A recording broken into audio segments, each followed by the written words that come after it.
الشيطان الرجيم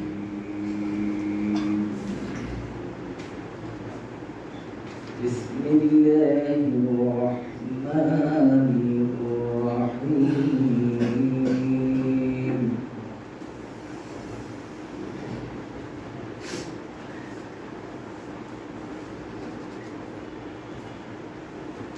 اعلموا أنما الحياة الدنيا لعب ولهو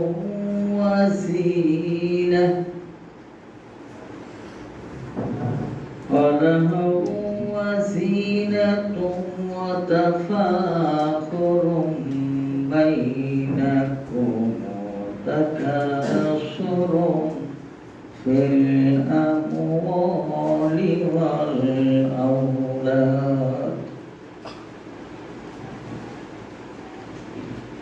كمثل غيث أعجب الكفار نباته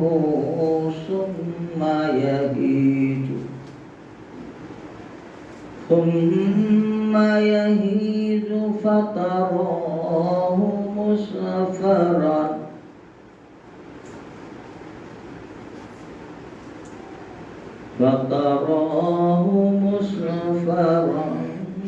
ثم يكون حطاما وفي الآخرة عذاب شديد ومغفرة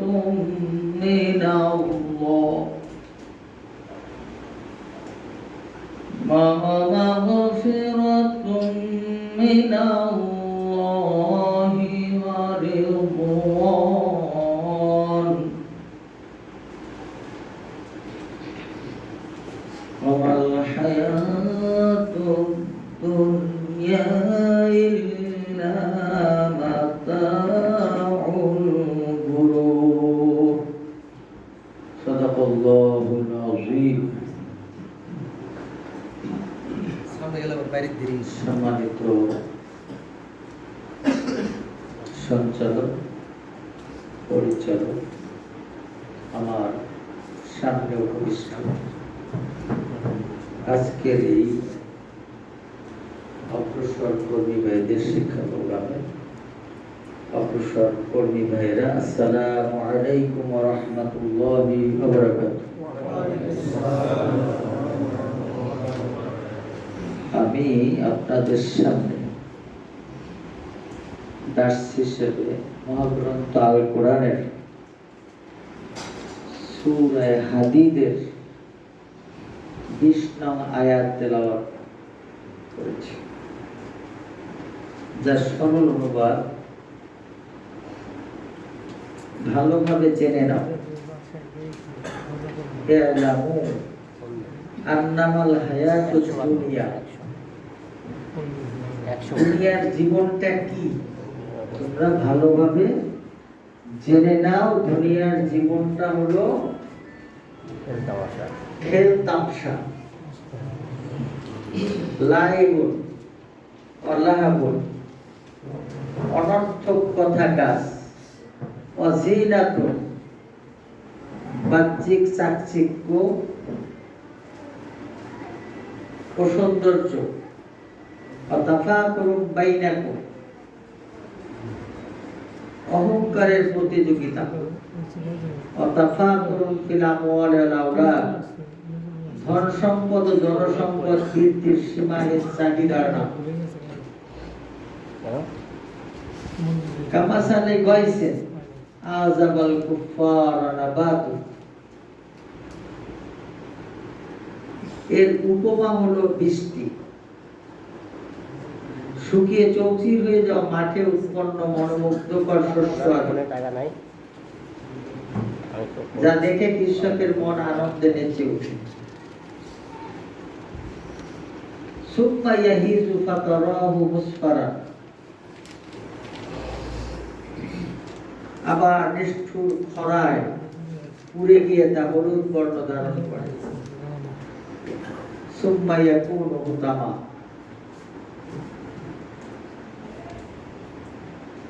ফলে একটি শস্য দানাও কৃষক ঘরে আনতে পারে না। তার সব খড়কুটায় পরিণত হয়। অফিল আখিরাতে আযাবুন শাদীদ, অপরদিকে আখিরাতে অপরাধীদের জন্য রয়েছে কঠিন ও দুর্বহ শাস্তি।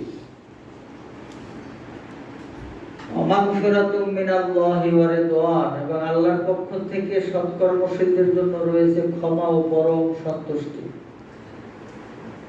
আমাল হায়াতুদ দুনিয়া ইল্লা মাতাউল গুরুর, তোমরা ভালোভাবে বুঝে নাও দুনিয়ার জীবনটা একটি ছলনাময় মূর্খ সামগ্রী ছাড়া কিছুই নয়। এই সূরার নামকরণ করা হয়েছে হাদিদ। হাদিদ শব্দের অর্থ লোহা, এই আয়রন যেটাকে আমরা বলি আয়রন। এটা এই সূরার 25 নম্বর আয়াতে আল্লাহ রাব্বুল আলামিন এই হাদিদের কথা বলছেন। এখান থেকে এই সূরার নামকরণ করা হয়েছে হাদিদ। এখানে নবীদের পরে লোহার কথা বলা হয়েছে। নবুয়ত প্রতিষ্ঠার জন্য মিষ্টি কথা দিয়ে নবুয়ত প্রতিষ্ঠিত হবে না, লোহা লাগবে। এই লোহা তৈরি সৃষ্টি করছেন এই যে আল্লাহ রাব্বুল আলামিন। এই লোহা দিয়ে রাষ্ট্র পরিচালনা হয়। লোহা রাষ্ট্রের সবকিছু কি দিয়া? লোহা দিয়ে তৈরি। বন্দুক কি দিয়ে তৈরি করে? সবকিছুর ভিতরে তো লোহা থাকে নাকি? লোহা ছাড়া এটা হয়। এই যে আল্লাহ রাব্বুল আলামিন আমাদের জন্য লোহা তৈরি করছিলেন, কিন্তু সেটা অন্যরা ব্যবহার করে। ইরানের কাছে থাকলে দোষ, আমেরিকার কাছে দোষ নাই, তাই না? তো লোহা নিয়ে গেছে ওরা, আমরা খালি হাতে পড়ে আছি। প্রিয় ভাইরা, এটা বিষ। তো এটা মাদানী সূরা। উহুদ যুদ্ধের পর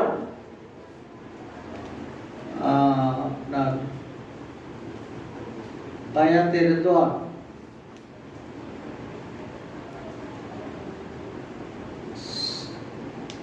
হুদায়বিয়ার সন্ধির আগে এই সূরাটি নাযিল হয়েছে। এখানে আল্লাহ রাব্বুল আলামিন যে বিষয়গুলো নিয়ে আমাদেরকে শিক্ষণীয় হিসাবে বর্ণনা করছে, তার মধ্যে প্রথম শব্দটা এলাম, তোমরা ভালোভাবে জেনে নাও। এর মানে কি? তোমরা জ্ঞান অর্জন করো নাকি? কি সম্পর্কে? আন্নামাল হায়াতুদ দুনিয়া, এই দুনিয়ার হায়াত সম্পর্কে তোমরা কি করো? ভালোভাবে জ্ঞান অর্জন করো। আমাদের জ্ঞান আমরা কোত্থেকে পাই জানেন? সামান্য জ্ঞান, অর্থাৎ আল্লাহ রাব্বুল আলামিন সকল জ্ঞানকে বন্টন করে আমাদের জন্য যতটুকু দিয়েছেন সারা বিশ্ববাসীর জন্য, সেটা হইল 100 ভাগের 1 ভাগ।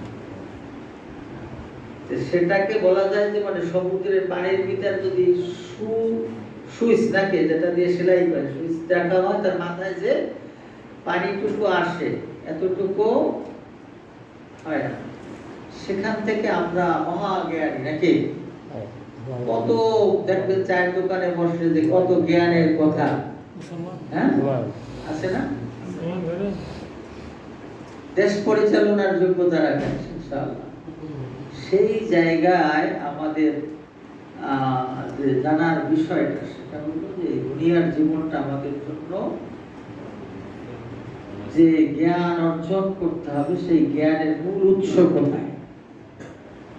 আমরা পঞ্চ ইন্দ্রিয় থেকে জ্ঞান পাই, যেমন নাক, কান, গলা, নাক, কান, জিহ্বা, ত্বক এবং আরেকটা কি? চোখ। নাক, কান, ত্বক, জিহ্বা এবং চোখ। এই পঞ্চ ইন্দ্রিয় থেকে আমরা কি পাই?